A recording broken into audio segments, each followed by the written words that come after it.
Hey everyone, Model Man Frank here. How is everybody doing? Just wanted to give you guys a little heads up on what I'm working on in the shop.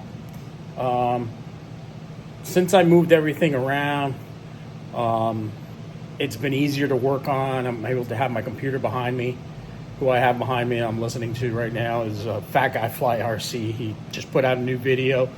If you want to go over to his site, make sure you give him a thumbs up, all right? Give him a thumbs up. The guy really deserves it. He puts out some really good, fantastic videos. What I'm working on right now is I'm working on 2 aircraft. Off and on, I'm working on the Liberty Sport, which is an ongoing project. And I'm working on the Japanese Zero. Now, if you guys don't remember the Japanese Zero, I flew it first time. I built it up, I flew it, and it crashed.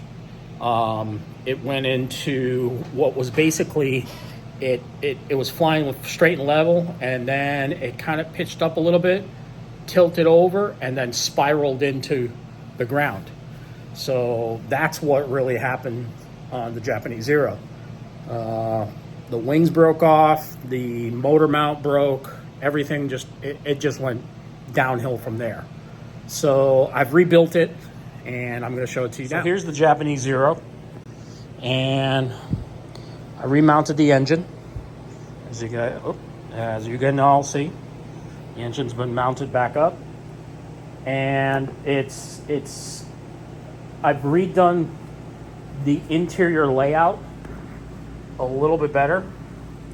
The battery tray is right here. It's made of wood, so it's a little harder. The receiver is next to the. I'm pretty sure. Let me get some light in here so y'all can see what's going on here. So I'm pretty sure I don't have any cavitation going on, any feedback or anything like that. I've already checked out. Somebody had made point that maybe I have some cavitation going on, or interference with the with the servo being here. This is the elevator servo. This is a bank and yank aircraft. So basically, the ailerons turn the plane and then you yank it. So it has no rudder system on it whatsoever. That may change. Let's do a first flight and see how it goes. We'll figure it out as we go, right? So it's pretty much back together the way it is. Canopy goes on it, still magnetic, but that's the way the plane looks. So I've already done a weight and balance.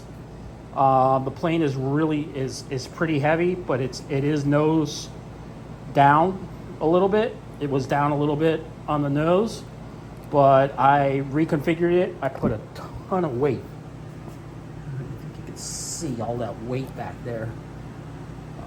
You probably can't, but this is how it is set up right now. It's got a sport receiver in it. What I'm probably going to end up doing is yanking that receiver out and putting a different receiver in it. Only because this is a sport receiver, and the sport receivers, I've learned a lot from these sport receivers. They're really not meant for planes like this. What you really need is something with wind stability and a little bit of safe mode in it, just so it flies a little bit better and it helps you out. So I'm going to put a little bit of a safer receiver in here, just so I can have a little bit more wind mitigation and so on. The sport receivers I will keep and most likely use them for gliders or for foamy aircraft, which, you know, the little foam builds that I build.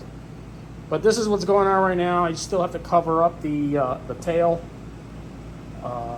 from that scrape there, and just finish, maybe put some roundels on the top wing and a roundel on the side, just to make it look the part. And then maybe next week we can do a first flight. What do y'all think? So that's what's going on with the plane. So for now, I'll talk to you guys later. Model Man Frank.